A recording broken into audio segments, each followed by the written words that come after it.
Track and field ये एक ऐसा खेल है जो दौड़ने, कूदने और फेंकने जैसी हमारी सबसे बुनियादी शारीरिक क्षमताओं को एक कला में बदल देता है। चलिए आज इसी अनोखे और शानदार खेल की दुनिया में जरा गहराई से उतरते हैं। इस खेल की जड़ों को समझने के लिए हमें थोड़ा पीछे इतिहास में जाना होगा, क्योंकि इसका जो सार है वो उतना ही पुराना है जितनी खुद इंसानियत। जरा सोचिए, संगठित track and field events 776 BC मतलब प्राचीन ओलंपिक खेलों के जमाने से चले आ रहे हैं। यही बात इसे इतिहास की सबसे पुरानी और सम्मानित खेल परंपराओं में से एक बनाती है। और सच कहें तो यही तो इस खेल का दिल है, इसकी आत्मा है। जैसा कि यहाँ लिखा है, दौड़ना, कूदना और फेंकना ये तो हमेशा से ही हमारी जिंदगी का एक अहम हिस्सा रहे हैं। तो ट्रैक एंड फील्ड का आखिर मतलब क्या है? मजे की बात यह है कि इसका जवाब ना इसके नाम में ही छिपा हुआ है, जो हमें इसकी बनावट को समझने में मदद करता है। मतलब ये खेल दो अलग अलग मैदानों में बटा हुआ है।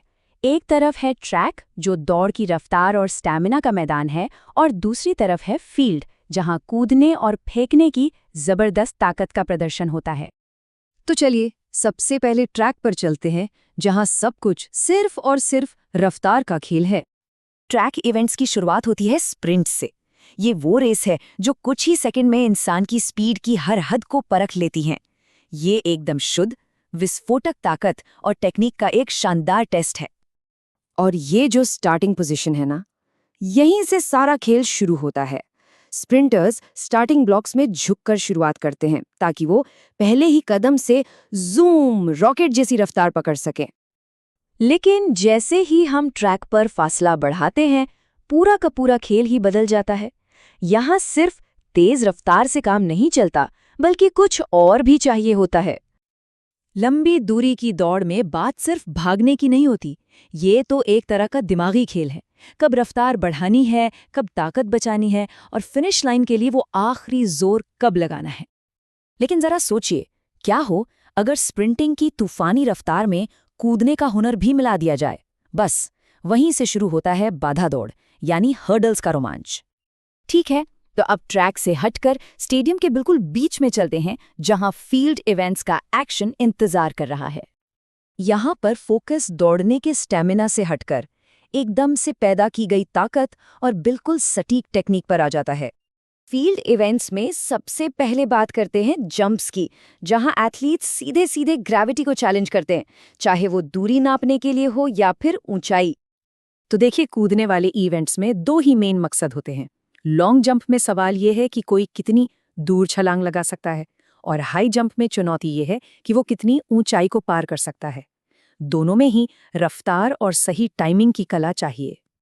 अब आते हैं थ्रोइंग इवेंट्स पर, जहां कमाल की टेक्निक और गजब की ताकत मिलकर एथलीट्स को भारी भरकम चीजों को अविश्वसनीय दूरी तक फेंकने में मदद करती है। चाहे वो शॉट पुट को धकेलने की जबरदस्त ताकत हो, या फिर डिस्कस को घुमाकर फेंकने की वो कमाल की रोटेशनल पावर, या फिर जैवलिन को लॉन्च करने के लिए वो दौड़ और सही एंगल, हर थ्रो में साइंस और शक्ति का एक अद्भुत मेल देखने को मिलता है। हमने ट्रैक पे दौड़ना देख लिया, फील्ड में कूदना फेंकना भी देख लिया, लेकिन तब क्या होता है जब एक ही एथलीट को ये सब कुछ करना पड़े? यहीं पर एंट्री होती है कंबाइंड इवेंट्स की। ये वो मुकाबले हैं जो ये पता लगाने के लिए बने हैं कि भाई सबसे बेहतरीन ऑलराउंड एथलीट आखिर है कौन।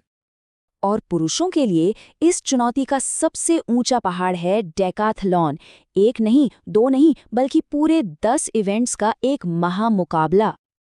और मजे की बात, ये तो सिर्फ पहले दिन का हाल है। जरा सोचकर देखिए, एक ही दिन में एक एथलीट को 100 मीटर की बिजली जैसी रफ्तार भी दिखानी है और शॉट पुट की जबरदस्त ताकत भी। ये वाकई कमाल की वर्सैटिलिटी है। मतलब यहाँ जीतने वाला वो नहीं होता जो किसी एक चीज में माहिर हो, बल्कि वो होता है जो हर चीज में माहिर हो, एक असली मास्टर ऑफ ऑल ट्रेड्स। तो इस तरह से इस खेल का हर एक हिस्सा, चाहे वो दौड़ने की रफ्तार हो, कूदने की उड़ान हो या फेंकने की ताकत हो, सब कुछ आकर एक ही जगह, एक ही अल्टीमेट मुकाबले में मिल जाता है। और ये हमें एक बहुत बड़े सवाल पर लाकर छोड़ देता है क्या डेकाथलॉन का विनर, जो हर हुनर की परीक्षा पास करता है, सच में दुनिया का सबसे महान एथलीट कहलाने का हकदार है? इस पर सोचिएगा जरूर।